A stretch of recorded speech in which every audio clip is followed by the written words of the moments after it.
Good morning Telangana. నేను మీ ప్రతిష. బులెటిన్ల ముందుగా headlines.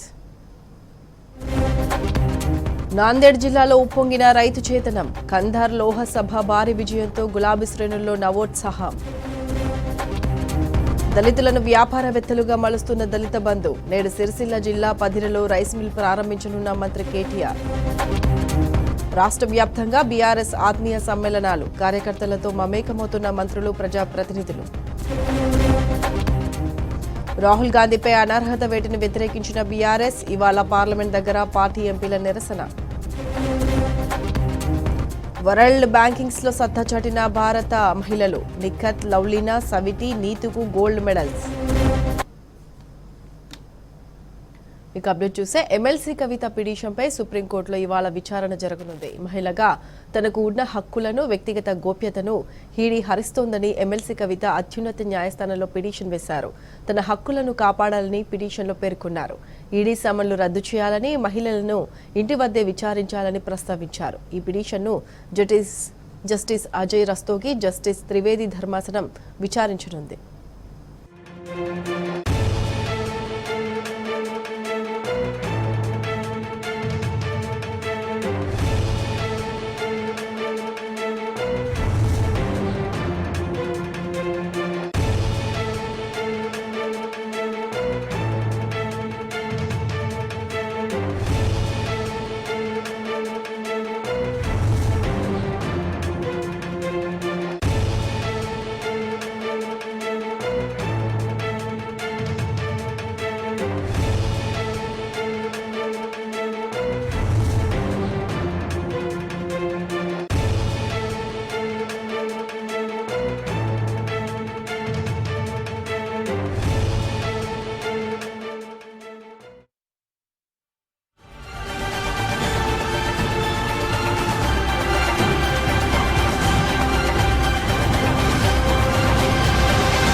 Marathwada గులాబీమయమైంది. ఖందార్ లోహలో BRS జెండాలు రెపరెపలాడాయి.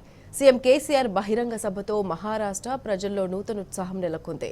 పార్టీ అధినేత ప్రసంగాన్ని వినేందుకు స్థానిక ప్రజలు అధిక సంఖ్యలో తరలివచ్చారు. మహారాష్ట్రలో బీఆర్ఎస్ తలపెట్టిన రెండవ సభను సైతం విజయవంతం చేశారు.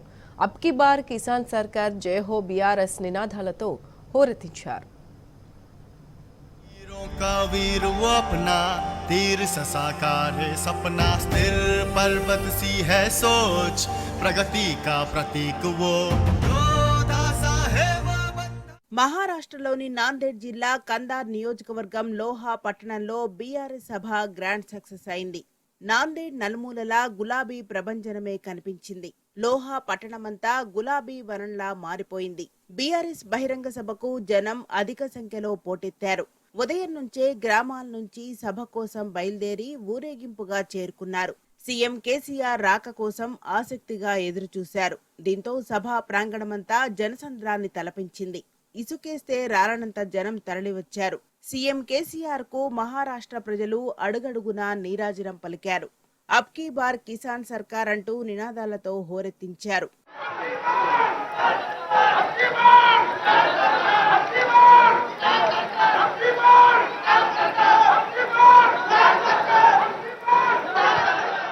లోహా వేదికగా సీఎం కేసీఆర్ ప్రసంగాన్ని ప్రజలు ఆద్యంతం ఆసక్తిగా విన్నారు. కేంద్ర రాష్ట్ర ప్రభుత్వంలోని నాయకులపై సీఎం కేసీఆర్ విమర్శనాస్త్రాలు సంధిస్తుంటే ఉత్సాహంతో ఈలలు వేశారు. తెలంగాణ మోడల్ మహారాష్ట్రతో పాటు దేశానికంతటికీ వ్యాపింపచేస్తానంటూ సీఎం కేసీఆర్ చెప్పడంతో జనాలు ఆనందంతో కేరింతలు కొట్టారు. సీఎం కేసీఆర్ తన ప్రసంగంలో బీజేపీకి స్ట్రాంగ్ కౌంటర్ ఇవ్వడంతో చప్పట్ల మోత మోగింది. పలు సందర్భాల్లో కేసీఆర్ సంధించిన ప్రశ్నలకు ప్రజల నుంచి అదే స్థాయిలో స్పందన వచ్చింది. దేవేంద్ర ఫడ్నవీస్ చేసిన వ్యాఖ్యలపై కేసీఆర్ ఇచ్చిన కౌంటర్తో సభా ప్రాంగణమంతా కరతాళ ధ్వనులు మారుమోగాయి. అంతేకాకుండా సీఎం కేసీఆర్ తనదైన శైలిలో విసిరిన పంచులకు పలుమార్లు ప్రజలంతా నవ్వులు పోయించారు. తెలంగాణలో జరుగుతున్న అభివృద్ధి తమకు కావాలనే ఆకాంక్ష వారి హర్షాతిరేకాల్లో వ్యక్తమైంది. దేశానికి నేతంటే కేసీఆరేనని నినాదాలు మారుమోగాయి. జై కేసీఆర్, జై హో బీఆర్ఎస్ అంటూ నినాదాలు మారుమోగించారు. రైతుల కోసం తెలంగాణలో సీఎం కేసీఆర్ చేస్తున్న పనుల గురించి తెలుసుకున్న మహారాష్ట్ర వాసులు తమ సంపూర్ణ మద్దతు ప్రకటించారు. తమకు కూడా మంచి రోజులు రావాలంటూ కేసీఆర్ నాయకత్వం కావాలంటూ ముక్తకంఠంతో చెప్పారు. కేసీఆర్ లాంటి నాయకుడుంటే మా ప్రాంత రైతుల బాధలు తీరుతాయని, అందుకే ఆయనకు మద్దతు తెలిపేందుకు సభకు వచ్చామన్నారు స్థానిక రైతులు. ఇలాంటి భారీ సభను తామెప్పుడూ చూడలేదని, తెలంగాణ తరహాలో వ్యవసాయ రంగం బాగుపడాలంటే ఇక్కడ కేసీఆర్ ప్రభుత్వం వస్తే బాగుంటుందని రైతులు అభిప్రాయం వ్యక్తం చేశారు. ज्ञान गुण में है कर्ण वो, नम्रता में राम वो, जन जन तक लाने वाला అటు లోహ సభా ప్రాంగణంలో మరాఠా పోరాట యోధులు వైతాళికులకు ముఖ్యమంత్రి ఘన నివాళి అర్పించారు. శివాజీ, పూలే, అంబేద్కర్ విగ్రహాలకు పూలమాలలు వేసి శ్రద్ధాంజలి ఘటించారు. ఇక సీఎం కేసీఆర్ సమక్షంలో బీఆర్ఎస్ లోకి భారీగా చేరికలు జరిగాయి. కాంగ్రెస్, బీజేపీ, శివసేన, బీఎస్పీ నేతలు, జెడ్పీటీసీలు, ఇతర మరాఠా నాయకులు పెద్ద సంఖ్యలో గులాబీ పార్టీలో చేరారు. వాళ్ళందరికీ సీఎం కేసీఆర్ గులాబీ కండువా కప్పి సాదరంగా బీఆర్ఎస్ లోకి ఆహ్వానించారు.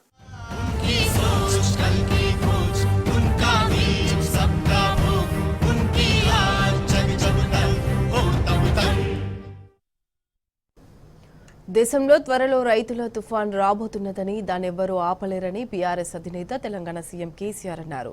కేసీఆర్కు ఇక్కడేం పని అని మాజీ సీఎం ఫడ్నవీస్ అంటున్నారని చెప్పిన ఆయన భారత పౌరుడిగా ప్రతి రాష్ట్రానికి వెళ్తానని స్పష్టం చేశారు. తెలంగాణలో రైతు బంధు కింద ఎకరాకు 10,000, 24 గంటల కరెంటు అందిస్తున్నట్లు తెలిపారు. తెలంగాణలో రైతు బీమా ఇస్తున్నామని, పూర్తిగా పంట కొంటున్నట్లు సీఎం కేసీఆర్ వెల్లడించారు. मैं भारत का नागरिक हूं। भारत के हर एक राज्य में मेरा काम है। दूसरा बात यह है, मैं साफ बताए देता हूं कि तेलंगाना का जो मॉडल है, किसानों को निवेश के लिए हर एकड़ में 10,000 रुपए देना चाहिए। नंबर 2, किसानों को 24 घंटा उच्च गुणवत्ता वाला मुफ्त में बिजली देना चाहिए। तीसरा, किसानों को जो प्रकल्प से यानी प्रोजेक्ट से पानी दिया जाता है, जिस प्रकार से तेलंगाना में फ्री में देते हैं मुफ्त में, प्रकल्प का पानी भी फ्री देना चाहिए। तीसरा, चौथा, किसान का जिस किसी तरह भी दुर्भाग्यपूर्ण अगर देहांत हो जाए तो 5 लाख रुपए का बीमा दिलवाना चाहिए। पांचवा, किसानों का जो पैदावारी है, सारा का सारा पैदावारी जिस प्रकार से तेलंगाना राज्य में 7,000 केंद्र खोल के, खरीदारी केंद्र खोल के सरकार ही एक एक दाना खरीदता है, उस प्रकार से महाराष्ट्र में भी किसानों का पूरा पैदावारी खरीदना चाहिए। देवेंद्र फडणवीस जी, आप ये काम कर दो, इसका आश्वासन दे दो, मैं महाराष्ट्र में आना बंद कर दूंगा। मुझे अगर रोकना है महाराष्ट्र में आने से तो इसका अमल करो, मेरा काम खत्म हो गया। अगर जब तक नहीं करोगे तब तक जबरदस्त आता रहूंगा। आप ये वादा पूरा करो, मैं नहीं आऊंगा। जब तक ये नहीं करेंगे तब तक हम जरूर आते रहेंगे और लोगों के साथ मिलके, किसानों के साथ मिलके किसानों के हक के लिए जरूर लड़ाई जारी रखेंगे। Back to news. తెలంగాణ తరహా అభివృద్ధి ఫడ్నవీస్ చేస్తే మహారాష్ట్ర రానని ప్రకటించారు సీఎం కేసీఆర్. తెలంగాణ తరహా పథకాలు మహారాష్ట్రలో అమలు చేయనంత వరకు వస్తూనే ఉంటానన్నారు. మహారాష్ట్రలో రైతులు ఇబ్బందులు ఎదుర్కొంటున్నట్లు గుర్తు చేశారు. తెలంగాణలో తరహాలో మహారాష్ట్రలోనూ దళిత బంధు అమలు చేస్తే తాను మళ్లీ రానని ప్రకటించారు. అంబేద్కర్ పుట్టిన మహారాష్ట్రలో దళిత బంధు అమలు చేయాలని డిమాండ్ చేశారు. हमारे दलित वर्ग, हमारे आदिवासी वर्ग भी सदियों से परेशान है, ये हम सारे जानते हैं। उनको कैसे उनके हालात पे छोड़ेंगे, कब तक छोड़ेंगे, कितने और सदी उनको पीड़ा उठाना पड़े, ये देश के लिए, नागरिक समाज में अच्छी बात नहीं है। इसी को सोच के हमने तेलंगाना राज्य में एक बहुत जबरदस्त स्कीम, दलित बंधु नाम का स्कीम लाए हैं।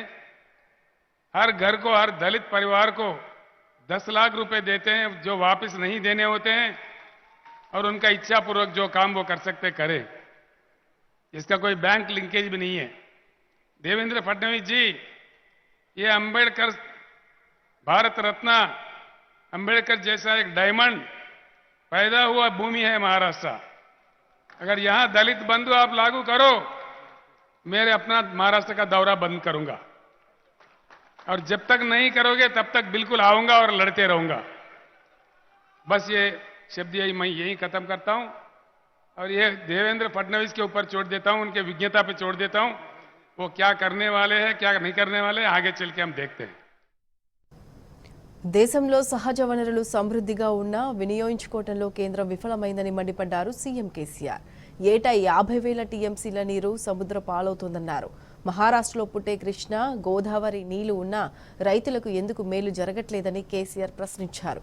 ఎంతమంది పాలకులు మారినా ప్రజల తలరాతలు మారలేదన్నారు. నేతలు తలుచుకుంటే దేశంలో ప్రతి ఎకరాకు నీరు ఇవ్వొచ్చన్నారు సీఎం కేసీఆర్. దేశంలో ఉన్న బొగ్గుతో 24 గంటల విద్యుత్ సులభంగా ఇవ్వొచ్చన్నారు ముఖ్యమంత్రి కేసీఆర్. चाइना से, पूरी दुनिया में किसी अन्य देश से कृषि योग्य भूमि भारत में ही ज्यादा है। भारत का पूरी जमीन को अगर नाप ले, हमारा भूमि है 83 करोड़ एकड़, जिसमें सीधे ही 41 करोड़ एकड़ कृषि योग्य भूमि है। भारत का किस्मत अच्छा है, यहां सूरज अच्छा खिलता है, अच्छी बारिश होती है, क्लाइमेट अच्छा होता है, यहां आम भी उगता है, एप्पल भी उगता है। ऐसे हमारा देश है। ये सब कुछ रखते हुए सबसे बड़ा संसाधन जो मानव संपत्ति है, 1,40,000 करोड़ आबादी है हमारे देश का। ये सब कुछ हमारे पास है, लेकिन हमारे बच्चे, हमारे देखते देखते मैकडोनाल्ड का पिज्जा खा रहे, फॉरेन कंपनीज के दुकानों में जाके डबल रोटी खरीद रहे। क्या ये हमारा किस्मत है? क्यों ये स्थिति है? दूसरी बात है, బీఆర్ఎస్లో అధికారంలోకి వస్తే మహారాష్ట్రలో ప్రతి ఎకరాకు సాగునీరు అందిస్తామని హామీ ఇచ్చారు సీఎం కేసీఆర్. మహారాష్ట్రలో ప్రతి ఎకరానికి 10,000 రూపాయలు ఇచ్చే వరకు కోట్లాడతామని స్పష్టం చేశారు. ఉల్లి, చెరుకు రైతుల ధరల కోసం ఏటా పోరాడాల్సిందేనని ప్రశ్నించారు సీఎం కేసీఆర్. లోహలో జరిగేది రాజకీయ సభ కాదు, బతుకులపై ఆలోచన చేసే సభ అన్నారు సీఎం కేసీఆర్. मैं कुछ समय के लिए एरोप्लेन में आ रहा था हैदराबाद से, उसके बाद नांदेड़ में उतरने के बाद हेलीकॉप्टर से आ रहा था। जमीन पूरा सूखा सूखा दिखता है। क्यों? पानी नहीं है। पानी, ये बात जरूर मन में रखे और जानकारी ले लें हर भाई, हर किसान नेता। हिंदुस्तान के 41 करोड़ एकड़ जमीन को सिंचन के लिए भरपूर पानी देने के लिए जरूरत से ज्यादा पानी की उपलब्धि इस देश में है। देश के नदियों में 75,000 टीएमसी पानी बहता है, जिसमें से सिर्फ 19,000 टीएमसी उठाया गया। बाकी 50,000 टीएमसी हर साल हमारे आंखों के सामने, सारे भारत के जनता के सामने, प्रधानमंत्री, कई मुख्यमंत्री, आमदार, खासदारों के सामने, हमारे आंखों के सामने से गुजरते हुए बंगाल के खाड़ी में जा रहा है। गोदावरी निकलता है महाराष्ट्र से, कृष्णा निकलता है महाराष्ट्र से। महाराष्ट्र में कोने कोने में, चप्पा चप्पे में पीने के पानी नहीं मिलता, सिंचन के लिए पानी नहीं मिलता, फिर क्या मिलेगा भैया? पानी के लिए अमेरिका को सलाम करने की जरूरत नहीं है, कोई रशिया से मांगने की जरूरत नहीं है, कोई चाइना देश के पेट में मुंडी डालने की जरूरत नहीं है। या किसी को भीख मांगने की जरूरत नहीं है। हमारा अपना भगवान का दिया हुआ, प्रकृति का दिया हुआ, हमारे जनता का, हमारा देश का अपना संपत्ति है। जरूरत से ज्यादा पानी रखते हुए देश के किसान पानी से क्यों वंचित है? इस एक बात पे सोचिए, बस बात पूरा समझ में आ जाएगा। पानी नहीं है, किसी को भीख मांग रहे, बात अलग है, लेकिन पानी है और पानी जरूरत से ज्यादा है।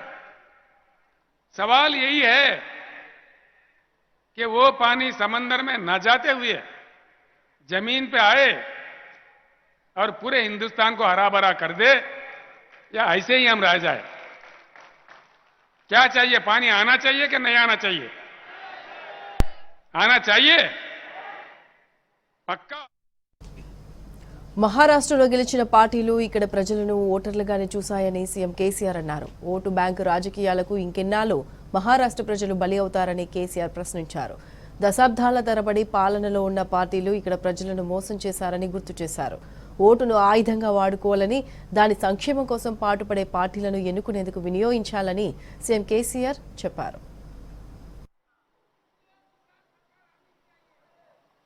एक बात है, दूसरी बात है, पानी नहीं दे रहे, भाषण दे रहे। भाषण सुनो तो माइक पड़ जाएंगे, सुन सुन के चक्कर आके पड़ जाएंगे हम लोग। कितने झंडे, कितने नेता, वोट के समय में कितना गुमराह। आज भी सभा में लोगों को नहाने देने के लिए बकरे क्यों काट रहे भाई? अच्छा, एक बात है। दूसरी बात, करंट नहीं दे सकते। क्यों नहीं देते? क्यों करंट नहीं देते भाई? क्या क्यों नहीं देते?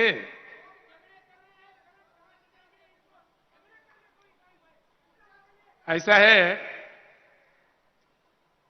पानी तो जरूरत से ज्यादा है, इस बात का जानकारी ले ले।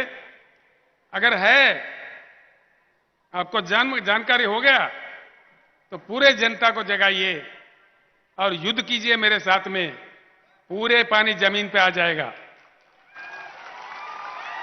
और भरपूर हर एकड़ को पानी मिलेगा। ये मेरा वायदा है आपके साथ। तो दूसरी बात है, వెల్కమ్ బ్యాక్. దేశంలో సమృద్ధిగా సహజ వనరులు ఉన్నాయని సీఎం కేసీఆర్ తెలిపారు. దేశంలో 360 బిలియన్ టన్నుల బొగ్గు ఉందని, దీంతో 24 గంటల విద్యుత్ సులభంగా ఇవ్వొచ్చునని సీఎం వివరించారు. పీఎం కిసాన్ కింద కేంద్రం కేవలం 6,000 మాత్రమే ఇస్తుందని విమర్శించారు. పీఎం కిసాన్ కింద రైతులకు కనీసం 10,000 ఇవ్వాలని డిమాండ్ చేశారు. दूसरी बात है,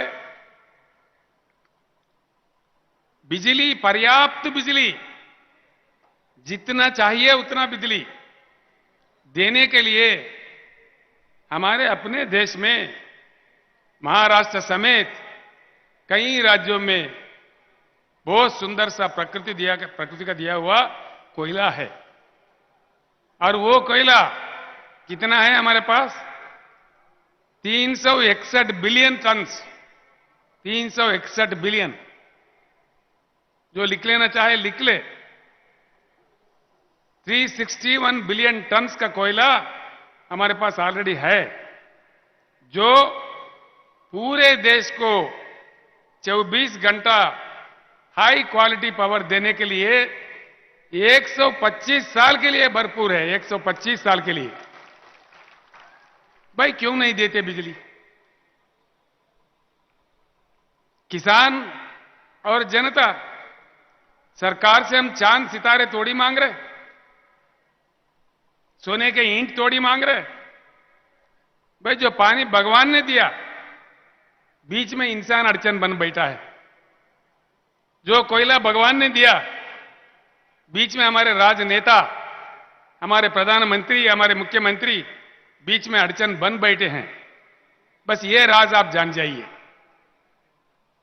देखिए, एक बात है, केसीआर एक बार आके गया नांदेड़ में, गुलाबी झंडा एक ही बार आके गया, एक ही लहर। क्या आ गया?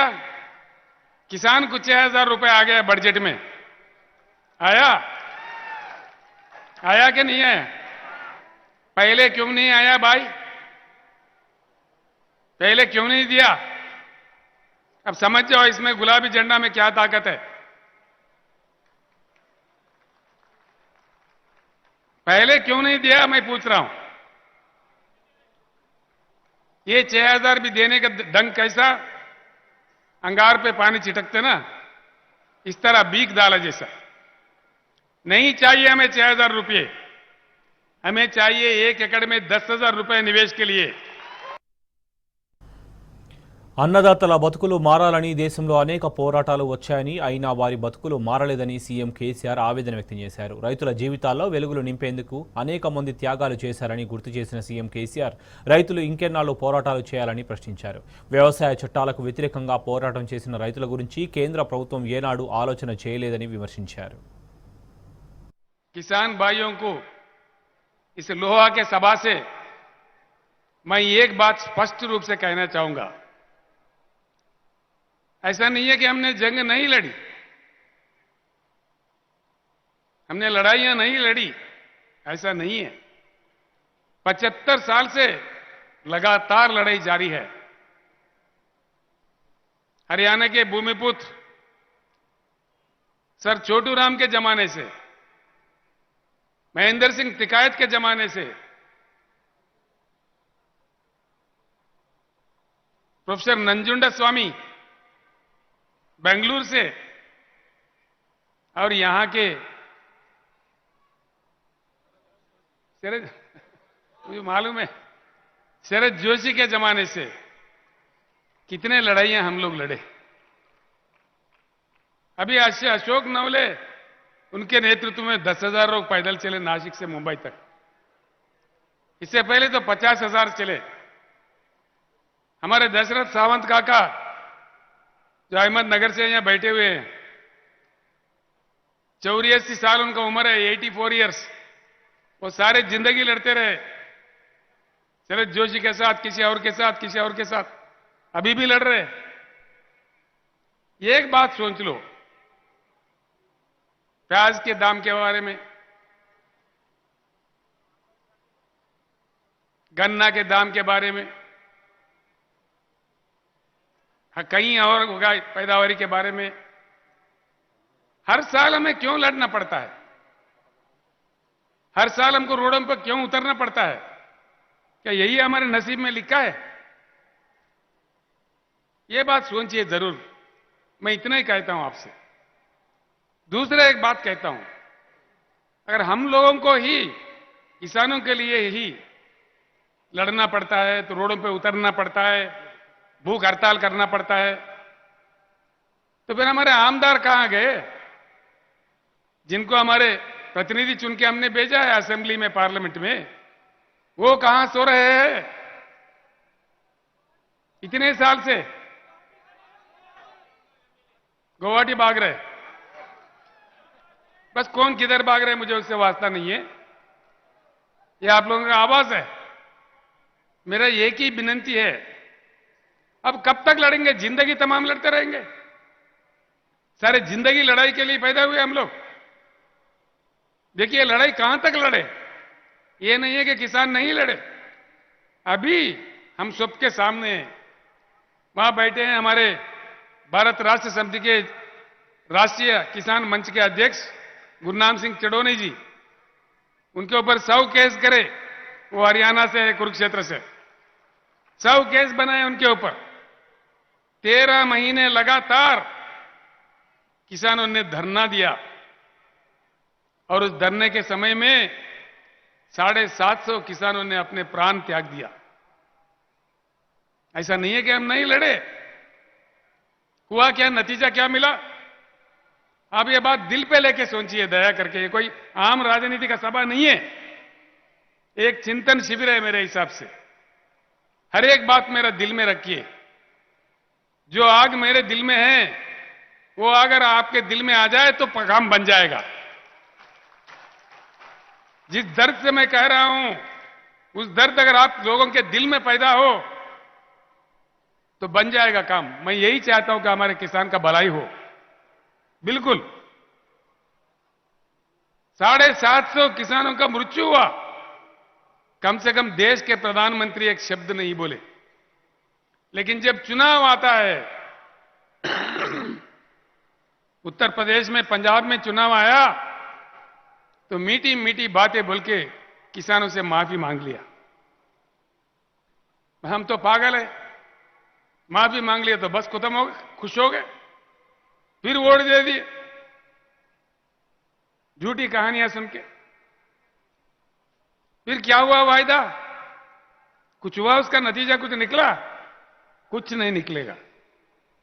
ऐसे ही जब कभी अब आंदोलन पर उतर आते हैं, जब कभी हम इकट्ठे होने लगते हैं, जब कभी हमारे ताकत दिखने लगते हैं, अब के बार किसान सरकार, भाई वोट किसी और को क्यों दो और भिखारी बन के दरखास्त लेके क्यों घूमो उसके पीछे? हम खुद बन जाएंगे आमदार, हम खुद बन जाएंगे खासदार, क्यों नहीं बनाएंगे? क्या ताकत नहीं है हम में? नहीं है? नहीं सुनने आ रहा मुझे। हम में वो ताकत है? अगर ताकत है तो हम खुद बन जाएंगे, क्यों दूसरों को जिताओ और उनके पास कासा लेके फिरो? बस ये चाबी है। इस एक बात को जब हम समझे, सारी बातें सामने आ जाएंगी। मैं एक ही मंत्र देता हूं, इस देश में जब तक हम अलग अलग रहेंगे, जाति के नाम पर, धर्म के नाम पर हम बटे रहेंगे, तब तक हम ऐसे ही रहेंगे। हमारे किसान आत्महत्या करते ही रहेंगे।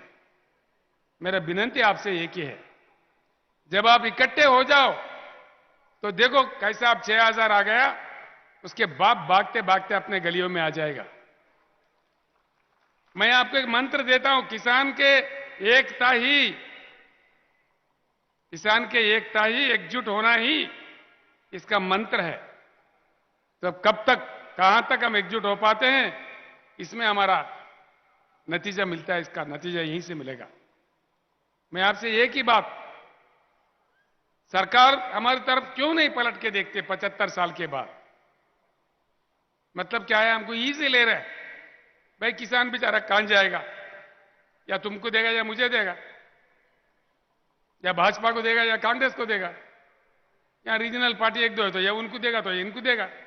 कहां जाएगा? या वोट नहीं डालेंगे क्या? ये उनका सोच है। तो इसलिए हमारे बातों को कोई दिल पे नहीं लेता। మహారాష్ట్రలో రానున్న స్థానిక సంస్థల ఎన్నికల్లో పోటీ చేస్తామని కేసీఆర్ తెలిపారు. ప్రతి జిల్లా పరిషత్పై గులాబీ జెండా ఎగురాలని అన్నారు.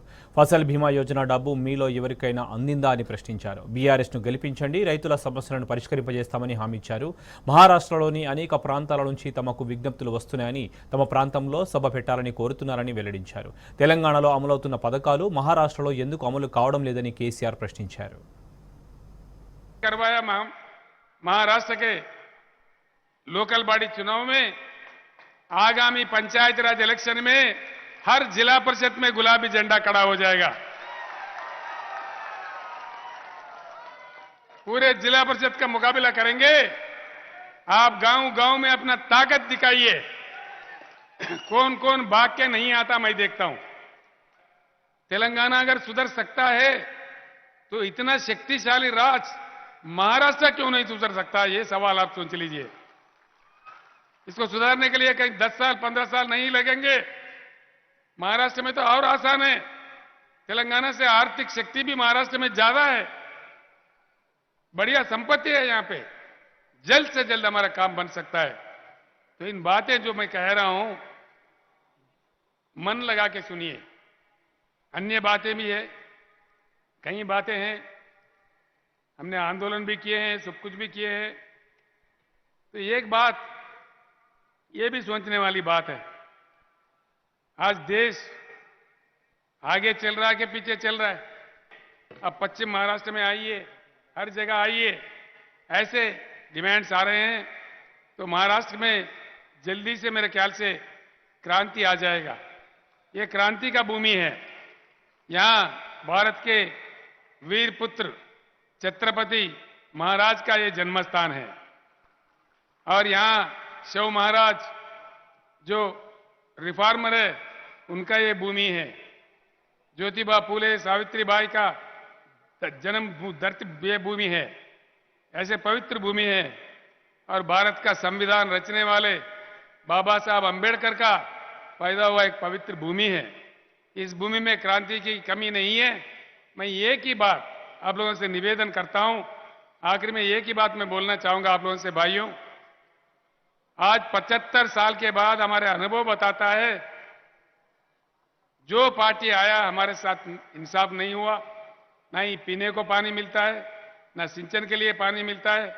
आखिर हमारा आत्महत्या पे भी इनको फिक्र नहीं है। वो लोग हमको लाइट ले रहे, हमारा मजाक उड़ा रहे।